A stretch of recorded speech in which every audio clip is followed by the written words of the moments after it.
Muy buenos días para todos y gracias por estar aquí en este Festival de las Ideas. Todo casi está dicho después de escuchar al registrador Hernán Penagos, pero sí quiero contarles que estas tres personas que me acompañan son una especie de trípode de la democracia, de esa democracia que a veces no valoramos suficiente, pero que nos permite a cada uno de los que estamos aquí esta conversación. Solo en un sistema democrático esto es posible. Y este trípode es el que nos responde las grandes preguntas, los grandes retos de cara a las elecciones del año 2026. Después vamos a hablar de si necesitamos un trípode o una mesa de 4 patas y si la cuarta pata se ausenta, ¿qué ocurre? ¿Cómo la llenamos? ¿Cuál sería esa cuarta pata? Lo podemos analizar al final. Yo quisiera pedirles que sus respuestas iniciales respondan a quienes nos acompañan desde las funciones, desde las misiones de cada una de las entidades. Procuraduría, esa Procuraduría, ese Ministerio Público Vigilante que se encarga de revisar, de vigilar la participación indebida de servidores públicos, el uso de recursos públicos, la protección de la neutralidad institucional. La Contraloría, que hoy está aquí, para analizar el desvío de recursos, cómo se controla los recursos asignados a los procesos electorales. La registraduría, ya ustedes escucharon al doctor Penagos, casi que es el encargado de toda esa organización del proceso electoral, de la protección del voto, pero también de informar como lo hacemos nosotros. Son ellos entonces los garantes, los guardianes, los que disciplinan, los que nos van a garantizar llegar a esas elecciones y hacerlas posibles. Entonces arranco con una primera pregunta. Cada uno de ustedes tiene 5 minutos iniciales para hacer su presentación, su exposición, y me gustaría que tengan en cuenta también algunas premisas: riesgos de violencia, magnicidio y presencias de grupos armados, desinformación, de la que hablaba el doctor Penagos, y corrupción, que sigue siendo una preocupación transversal en el ejercicio del poder. La pregunta entonces, debilidades institucionales que percibe cada uno de ustedes de cara a las elecciones del 2026 y cómo contrarrestarlas. Empiezo por usted, Procurador El Haj, gracias por acompañarnos. Muchísimas gracias. Buenos días a todos los presentes. Muchas gracias a Alejandro y a la organización de este importante evento. La Procuraduría General de Nación encabeza lo que se llama el Ministerio Público. Procuraduría, que ya es bastante grande, Defensoría del Pueblo, que lo es más, y los personeros de Colombia en todos los municipios, que lo son más que los dos anteriores. De manera que allí estamos ya con un diseño avanzado de una actividad permanente que para nosotros es nueva. No existía en la Procuraduría una delegada para atender los asuntos electorales. Se hacía por la coyuntura. Ahora no hay una, sino 2. Una dedicada al tema estratégico, genérico, conceptual, jurídico, institucional, y otra dedicada a lo operativo, logístico y técnico del proceso que inició el 8 de marzo y terminará eventualmente en junio del año pasado. Eso venimos, digo yo, pegados como una garrapata, trabajando en conjunto, en armonía y en coordinación con el señor Contralor y el señor Registrador General, que es el que pone la cara, pero que todos entendemos que debemos responder por esa tarea tan grande y tan importante para una democracia. La materialización de la democracia es hacer las elecciones y hacerlas bien. De manera que ahí ya venimos nosotros trabajando, hemos construido una red nacional de delegaciones escaladas, regionales, provinciales y municipales, para atender cada una de las situaciones de cada ciudadano el día de las elecciones. Nuestra meta es que no haya un solo puesto, no mesas, un solo puesto de votación en que no haya una persona del Ministerio Público. Eso porque queremos brindar tranquilidad, seguridad jurídica, lo que se haga, evitar que se cometan delitos contra el sufragante o contra el sufragio y aportar lo que le toca a la Procuraduría, la legitimidad del proceso, que es apenas uno de los múltiples factores que deben concurrir para un buen suceso de las elecciones, pero más allá de la democracia colombiana. Yo comparto en esencia todo lo que aquí se ha expuesto con mucha claridad, con mucha precisión del momento tan difícil de pronto no crítico todavía, pero puede empeorar, y cómo nosotros los colombianos tenemos que prepararnos para que no vaya a suceder un descalabro de la democracia. Y evitar ese descalabro pasa necesariamente por cada una de las fechas y cada uno de los momentos del proceso electoral. No solamente hay que pensar en marzo y en mayo, eso es ya la parte final. La carrera empezó desde el 8 de marzo, hay elecciones y hay votaciones que al final consolidan la democracia. Por eso estamos empeñados en eso, y yo le pido que me deje terminar aquí. Lo que nosotros queremos es transmitirle a Colombia que las instituciones existen, que están trabajando, que están de pie para defender lo que le entregaron cuando se posesionó cada uno de ellos, de nosotros. Pero no solamente es que es las instituciones, son cada uno de los que componen la planta y los contratistas de nosotros. Todo el mundo está trabajando en territorio y en las capitales para transmitir confianza y para dar algo que se mencionaba acá. Yo decía tranquilidad, recojo la palabra, serenidad. Serenidad, confianza y serenidad, para que no nos dejemos obnubilar por una u otra orilla de lo que se viene planteando como una dicotomía equivocada. No puede Colombia dejarse seguir embarcando entre quién está a la extrema derecha y quién está a la extrema izquierda, porque en la mitad estamos los 52 millones de colombianos que tenemos capacidad y discernimiento para distinguir de una u otra. Gracias, procurador. Yo me quedo con el mensaje de la confianza ciudadana que usted pide en la institucionalidad. Contralor, adelante. Bien, muy buenos días. Un saludo muy cordial para todas, para todos. Muchísimas gracias, doctor Alejandro, por la gentil invitación. De igual manera para todos los organizadores del evento. A ver, circunscribiéndome puntualmente al tema, pienso dos cosas que tienen que ver de manera directa con el tema de la competencia, pero antes una breve reflexión, Diana. A mí me parece muy importante la coherencia, o sea, lo que se diga con lo que se actúa. Siempre tenemos infinidades de seminarios, de actuaciones. Tuvimos una reunión, recuerda Hernán Gregorio, con la Iglesia Católica, que están acá dignos representantes de ello, donde nos comprometimos a desarmar el lenguaje, a ser coherentes frente al tema, y no ha servido para nada. Entonces a mí me parece que lo importante, si uno lo está diciendo, pues sea coherente con lo que está haciendo y está actuando. La falta de coherencia nos está matando, y nos está matando porque no se deponen intereses personales por una circunstancia que debemos tener clara, y va referido puntualmente a lo que usted dice. Las personas pasan, las instituciones quedan. Yo pienso que es un momento de altísima responsabilidad en el cual tenemos que ser conscientes que nosotros simplemente desempeñamos un papel coyuntural, quienes estamos hoy en día. De aquí a mañana vamos a ser unos más rápido que otros, y que simplemente debemos cumplir con nuestra función. Contraloría General de la República. La Contraloría General de la República no sanciona. La Contraloría General de la República, dentro de su labor y función misional, tiene fundamentalmente la labor de procurar y eventualmente recuperar el recurso público. Sin embargo, a través y por vía del Acto Legislativo 04 del 2019 se le otorgó una facultad que a mí me parece muy importante y tiene que ver con el tema de la función preventiva, un control preventivo y concomitante, que he hablado con el señor procurador y con el señor registrador. Me parece fundamental la intervención de la Contraloría ahora en lo que tiene que ver la utilización del recurso público, en lo que tiene que ver con este proceso electoral, en varias frentes. En primer lugar, lo que hablábamos de la fuerza pública, ustedes lo han visto. Nosotros llamamos la atención desde la entidad frente al tema de garantizar los recursos para la fuerza pública.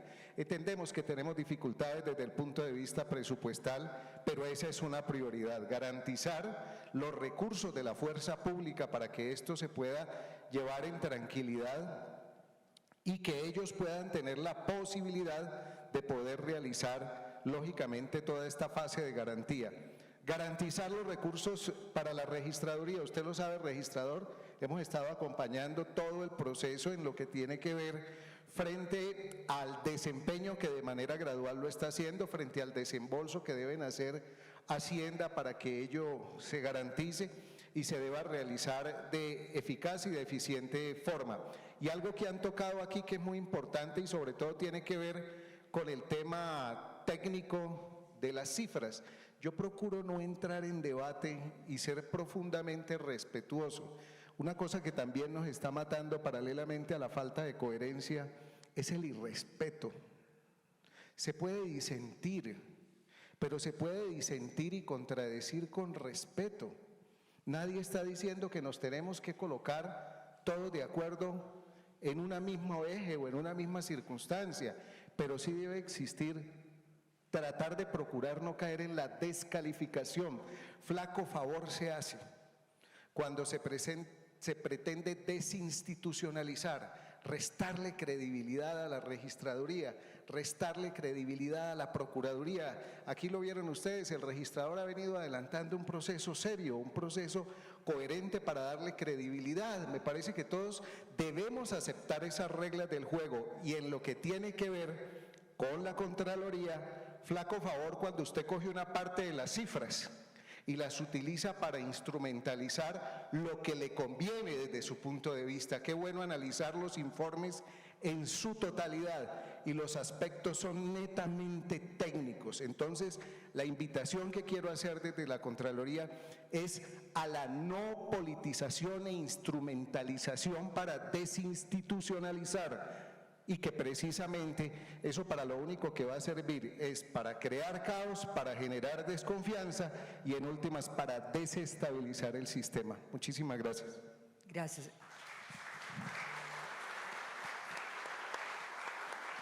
Registrador Hernán Penagos, nos contaba usted ahora de todas las medidas que se han tomado, anotaba acá todo el tema de biometría, la posibilidad de la publicación de estas actas, además de las 3 actas, la posibilidad de comparar el voto que colocamos con esas actas. Pero hay un tema que genera preocupación y es hasta dónde el riesgo de violencia política en determinados territorios está siendo medido y planteado para la registraduría. ¿Cómo se va a garantizar que se puedan realizar elecciones en esos sitios? Bueno, gracias. Sin duda ese es un tema determinante, es innegable, pero también histórico. No podemos decir que Colombia no ha pasado pues por momentos difíciles en materia de seguridad. Pero hay que decir lo siguiente: nosotros venimos trabajando muy fuerte para, digamos, cumplir 2 tareas, 3 en especial muy importantes. La primera, garantizar la deliberación política, porque no se puede perder. Así como la ciudadanía tiene derecho a salir a ejercer su derecho político, el voto, en cualquier rincón del territorio nacional, quienes están aspirando tienen derecho a también presentar sus ideas, y la deliberación política no puede terminar afectando la humanidad de nadie. En esencia, el odio no puede tener la última palabra en Colombia. Y las garantías de seguridad se trabajan con articulación. Hace un par de semanas, a instancias de la Procuraduría, se llevó a cabo una reunión muy importante. Procuraduría, Contraloría, Registraduría, Ministerio de Defensa y toda la cúpula militar, para hacer seguimiento al Plan Democracia, a detalle, para evidenciar esos lugares de mayor riesgo político electoral, donde yo, como lo decía hace unos minutos, tengamos la garantía de que los ciudadanos puedan votar y lo puedan hacer libremente. Esos lugares están más o menos identificados y ya se conoce cuáles son las acciones que se tienen que llevar a cabo para que haya voto libre en esos sitios. A instancias de la misma procurador, vamos a seguir reuniéndonos permanentemente con toda la cúpula para hacer seguimiento a todo ese plan de democracia, porque eso es determinante. Aquí no podemos negarlo. Si queremos garantías de seguridad, pues el trabajo de la fuerza pública es determinante, pero debo decir que tienen todo el compromiso. Yo les hablaba de cerca de 22 elecciones atípicas que hemos tenido, y en los próximos meses tendremos muchas más. Elecciones en Bucaramanga, posiblemente en Tunja, en Magdalena, en San Andrés, consultas internas de los partidos. Eso es una movilización descomunal. Todas esas elecciones ya está la fuerza pública tomando las decisiones y articulando para que se garantice seguridad en esos lugares. Pero dijo el Contralor un tema importante, y es el tema presupuestal, porque son exigencias adicionales al presupuesto ordinario de la fuerza pública, hay que ayudarles. Y hay que hacer que desde el Ministerio de Defensa puedan tener esos recursos adicionales para cumplir su labor. Pero hasta hoy, debo decir, la fuerza pública ha apoyado, ha estado al frente de los procesos electorales y ha garantizado la participación. Todos los puestos y mesas de votación de las elecciones que hemos tenido hasta hoy se han podido abrir y la ciudadanía ha podido votar. En buena hora. Contralor, ¿qué mecanismos de control fiscal se están fortaleciendo para evitar el uso de dineros públicos en las campañas? A ver, frente a ese tema puntual, digamos que una circunstancia importante ha sido abrir los canales para participación de la ciudadanía y que de manera directa, sin perjuicio a la facultad de control concomitante que nosotros tenemos, se puedan recibir todo tipo de denuncias, etcétera. Debo manifestar algo, como hay una circunstancia de polarización tan complicada, entonces el tema de las denuncias también hay que analizarlo y es una invitación que le hago a la población en general, así como nos invitan a nosotros, a los organismos de control y demás, a que miremos con independencia, con generalidad todo, pues la ciudadanía también debe realizarlo y debe hacerlo, no debe mirar solamente por un solo ojo, o sea, no solamente denunciar y gustarle lo que le conviene y lo que eventualmente puede ser una circunstancia irregular y que le favorece, entonces eso no lo denuncia. A mí me parece que ese es un tema importante y una segunda circunstancia en la que quiero llamar la atención de manera puntual. Bien, nosotros vamos a estar muy atentos y en una revisión de la eventualidad que puedan ser utilizados recursos públicos favoreciendo el tema de determinadas campañas electorales o políticas, y entiéndase esto que no estoy hablando solamente del nivel nacional, estoy hablando también de los niveles regionales. ¿Qué es lo que sucede? Que se disfraza el tema. ¿Y se disfraza a través de qué? A través de contratos, a través de personas que se dedican precisamente, única y exclusivamente a difundir mensajes que pretendieran darle la impresión de que es política pública, pero no es política pública, es politiquería, y eso no está bien.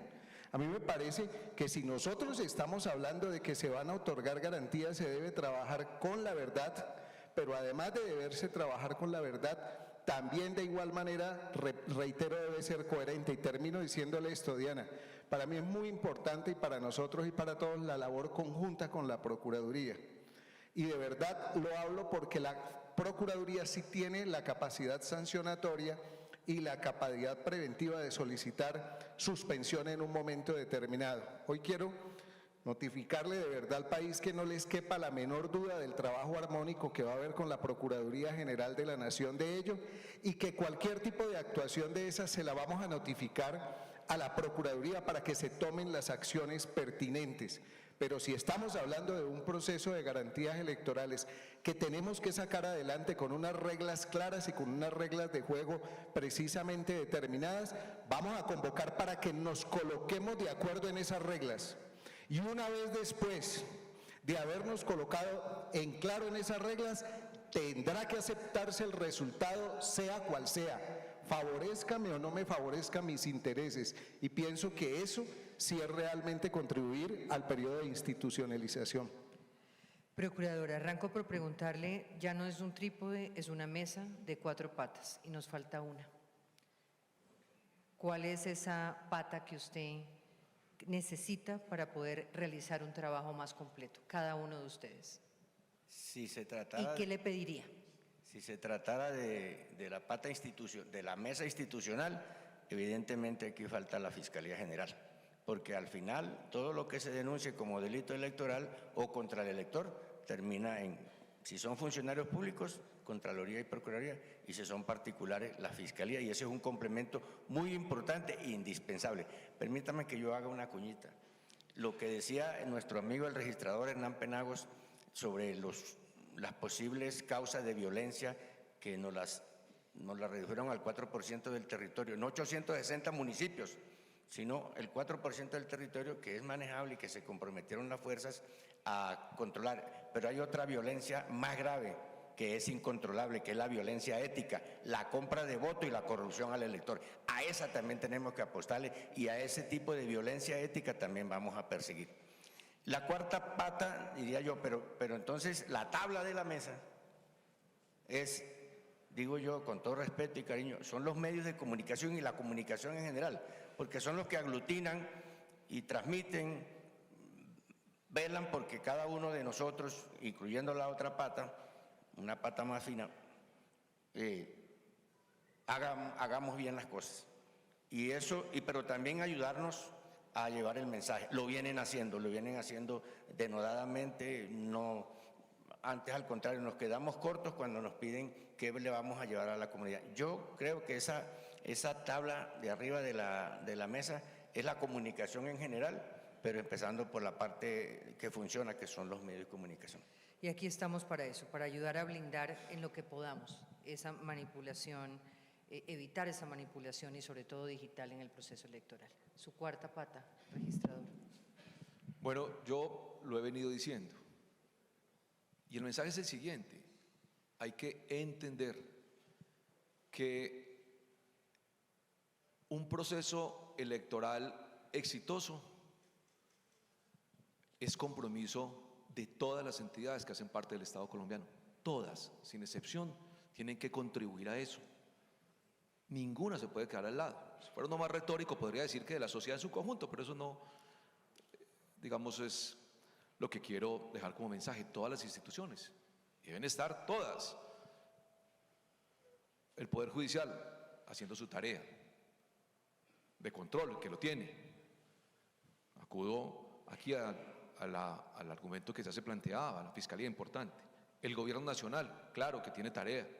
Nada más y nada menos que promover la democracia. Lo hace el Ministerio del Interior. Bueno, así está. Miren lo siguiente. Este es uno de los países donde los gobiernos participan y hacen tarea, si se quiere, para contribuir al proceso electoral. Y eso está aceptado por la sociedad colombiana y lo dice la Constitución. Hay países donde, por ejemplo, de ninguna manera se entiende por la sociedad que el gobierno participe porque tiene interés político, por ejemplo República Dominicana, pero aquí no. En Argentina igual, aquí se acepta que el gobierno haga tarea, tenga las comisiones de seguimiento electoral, participe promoviendo la democracia. Pues bien, si así está definida en la Constitución de la sociedad, le parece, a mí me parece muy bien que sea así, pues que también nos ayuden y contribuyamos todos para que el proceso salga adelante. Yo no quiero que mi intervención y la que dije hace unos minutos se entienda como una especie de actitud fatalista. No quiero que sea así, quiero al contrario que se vea el vaso medio lleno, ni mucho menos que se vea como una queja, porque la queja trae descrédito, dice Gracián. Quiero que entendamos que aquí hay instituciones muy fuertes, poderosas, articuladas, trabajando con todas las ganas para que el proceso salga bien, pero todas tenemos que hacer la tarea y todas tenemos parte en ese proceso electoral. Se decía, cuando se cometen faltas electorales, delitos, verán ustedes que la registraduría es ajena a eso. Nosotros no combatimos la corrupción electoral, mucho menos la compra de votos, ni la intervención en política, ni tampoco el destino de recursos públicos en las campañas electorales. Nosotros gerenciamos el proceso electoral. Aquí hay dos instituciones determinantes para que esa ruta sea Esas sí la son adecuada. determinantes en el tema de corrupción. Estas dos sí son determinantes. Determinantes y lo están haciendo muy bien, pero todas tenemos que contribuir. Y claro, sin duda, hay que decirlo, también el gobierno tiene que ayudar con mucho esfuerzo. Yo debo decir que, por ejemplo, en materia presupuestal no hemos tenido dificultades y hemos avanzado bien. Ahora, ¿qué nos corresponde? Entre todos, promover los valores democráticos, invitar a la ciudadanía a que salga a votar y generar confianza en el proceso electoral colombiano. Contralor. A ver, indudablemente, o sea, digamos las cosas pues por su nombre, o sea, aquí el protagonista más importante del gobierno, pues que es el Ejecutivo y es el responsable de trazar la política pública. Nosotros, lógicamente, coadyuvamos, tenemos el carácter de independencia, de acompañamiento, pero es muy importante que nos sentemos a la mesa y reitero nuevamente, Diana, el tema de la coherencia.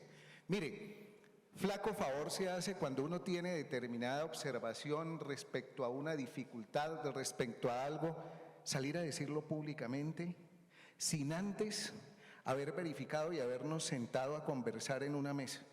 Entonces yo pienso, si el gobierno nacional tiene algún tipo de dudas al respecto frente a los manejos, pues ¿cuál es la invitación que debemos hacer, Hernán? Sentémonos, doctor Gregorio, todos a la mesa, discutamos cuáles son las dificultades, qué más se requiere adicional, qué más se necesita, definamos unas reglas claras y con esas reglas claras ahí sí salgamos como institucionalidad y le decimos todos al país, mire, estas son las reglas respecto de las cuales se va a trabajar y eventualmente sobre estos resultados se van a respetar. ¿Por qué, Diana? Porque flaco favor, reitero, se hace cuando lo que hacemos es decir, no, es que no sabemos esa registraduría, qué pueda existir, qué tema, o sea, colocar en duda la institucionalidad desde el punto de vista público, sin antes habernos sentado a discutir y a pedir y solicitar las garantías del tema, eso es muy delicado. Si nosotros, repito, de la mano con el gobierno nacional, nosotros como instituciones de carácter independiente, trazamos una política pública y aquí precisamente, doctor Alejandro, apelando al tema de la idea, yo digo que aquí la idea que nosotros tenemos que hacer es convoquemos a una reunión con el gobierno nacional nosotros de carácter interno de tal y definamos las reglas y digamos, mire, estas son las reglas respecto a las cuales las instituciones hoy vigentes vamos a desarrollar y se va a desarrollar este proceso electoral. La Procuraduría en este tema, la Registraduría en esto, la Contraloría, el gobierno en esto, están definidas las reglas, nos fuimos a esto y sea cual sea el resultado se va a respetar. Quiero preguntarles por la constituyente. El presidente de la República ayer volvió sobre el tema de la constituyente. ¿Cómo se aproximan ustedes a ese discurso? ¿Encuentran que hay una viabilidad jurídica, una necesidad, una oportunidad? Gracias. Yo no he podido entender cómo en la misma frase una persona de alto nivel de liderazgo en Colombia pueda decir que hay que defender la Constitución del 91 mediante una constituyente. La constituyente es para hacer una nueva Constitución. Si fuéramos a hacerle arreglos, haríamos actos legislativos.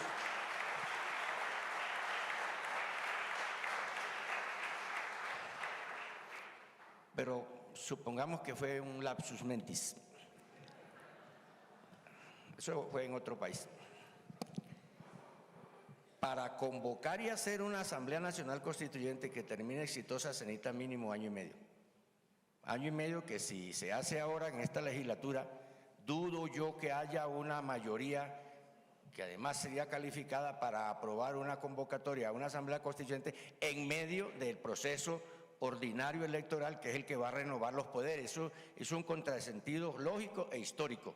La Constitución es modificable. La nuestra actual se ha modificado 72 veces, a mí me tocaron como 60. Y ahí está, y no hay necesidad de cambiarla. Y una Asamblea Constituyente es para constituir, no para modificar, para quitar la anterior y poner una nueva como hicieron en el 91. Usted que promovió la séptima papeleta, doctor Fernando Carrillo. Entonces, esas son cosas que yo interpreto así, se dicen para poner a la gente a hablar, para poner a discutir, para poner a reflexionar, para ir midiendo a ver qué tan posible o no es que se haga una constituyente. Y termino con este.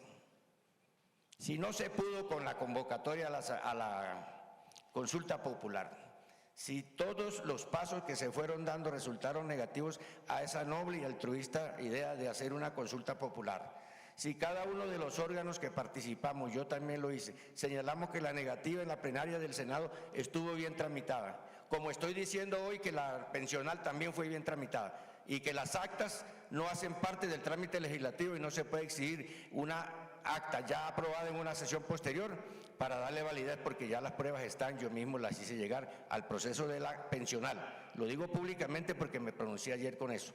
Y defiendo que esa ley se tramitó bien. Ojalá la Corte en su sabiduría tome la decisión pronto, la que quieran.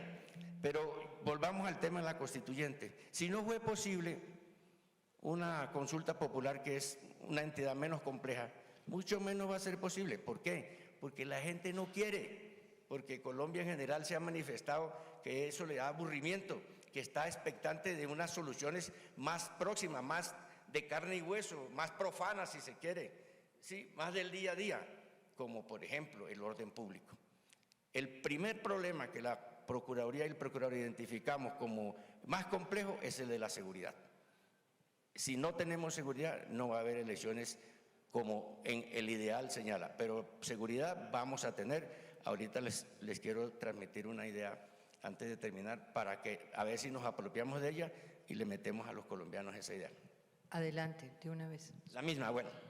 Entonces, vamos a ver si estamos de acuerdo. Todos queremos elecciones, tiene que haber elecciones, pero esas elecciones tienen que ser libres, pero no solamente ser elecciones libres, sino también transparentes. Pero no basta con que sean elecciones, que sean libres, que sean transparentes, sino que también sean seguras. Pero no termina ahí el cuento.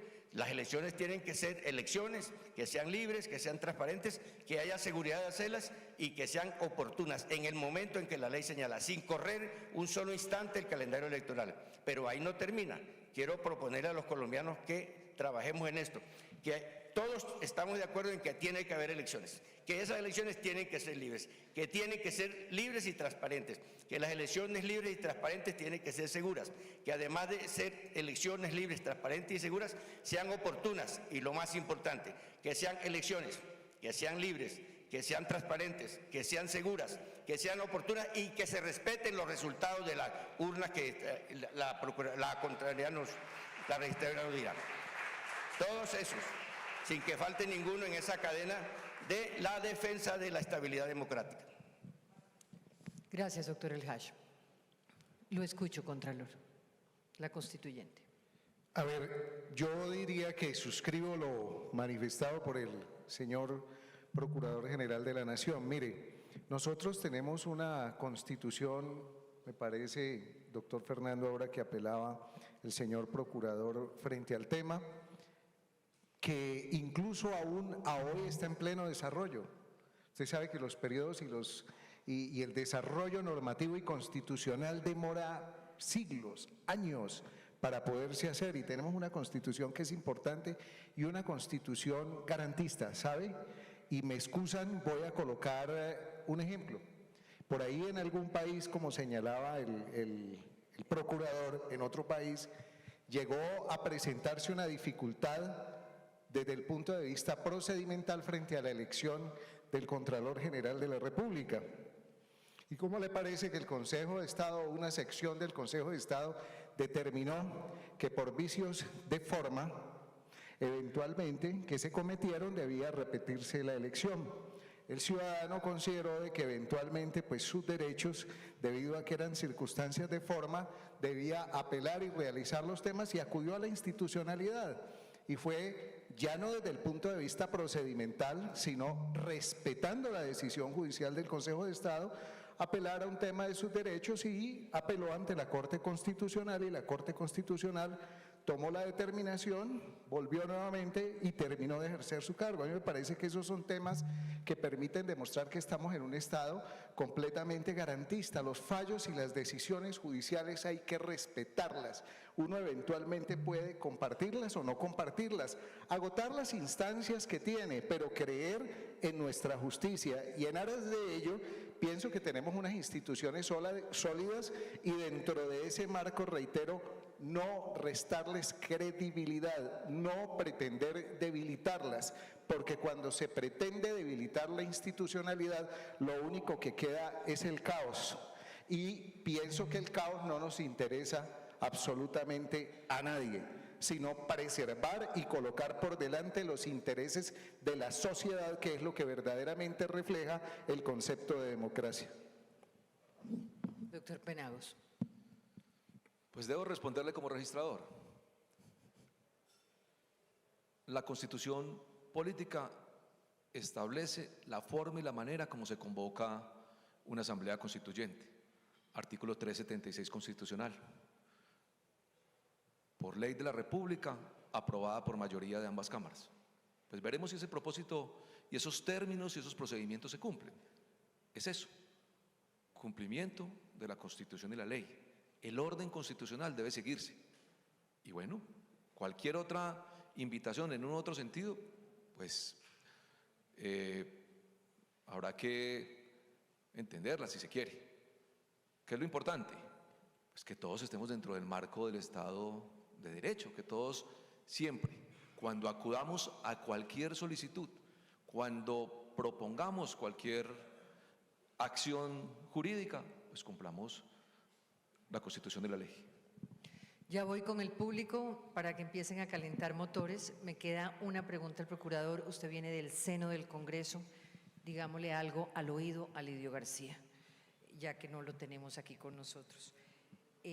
¿Cuál sería la reforma institucional, dentro del marco institucional, urgente en Colombia, que le daría mayores herramientas a ustedes para hacer las elecciones libres, transparentes y seguras?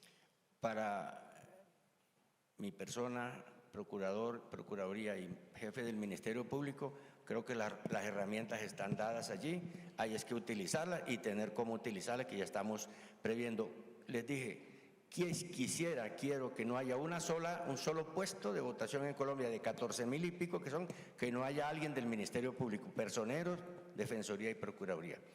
A mí me parece que las instituciones deben modernizarse, especialmente el Congreso de la República. Mire cómo estamos ahí en vilo de 3 millones de viejitos y viejitas, si se cumplió o no un pedacito de una aprobación que es absolutamente insignificante dentro de lo complejo que es el trámite de una ley, especialmente una ley de contenido social. Se lo dice alguien que pasó por allí y no sabe casi de eso, de procedimiento legislativo, pero así lo manifesté ayer a la Corte Constitucional y al ponente.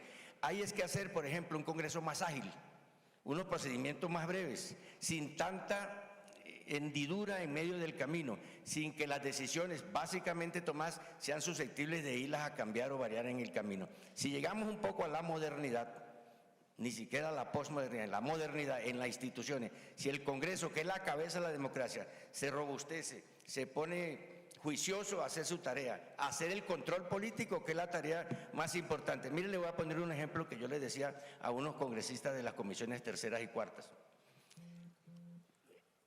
Alguien proponía, hundamos la reforma, el proyecto de ley de presupuesto para que el gobierno lo tenga que hacer por decreto y ahí lo cogemos y le hacemos control político. ¿Qué error tan grande? Renunciar a lo más sagrado que tiene un congresista, que es poder expedir la ley más importante de cada año, que es la ley del presupuesto, es entregarle entonces el mandato popular al Ejecutivo. El efecto resultaría al revés. En vez de asumir su responsabilidad y de lograr las mayorías para modificar la propuesta, porque es una propuesta simplemente, no se puede imponer, que lleva el Ejecutivo.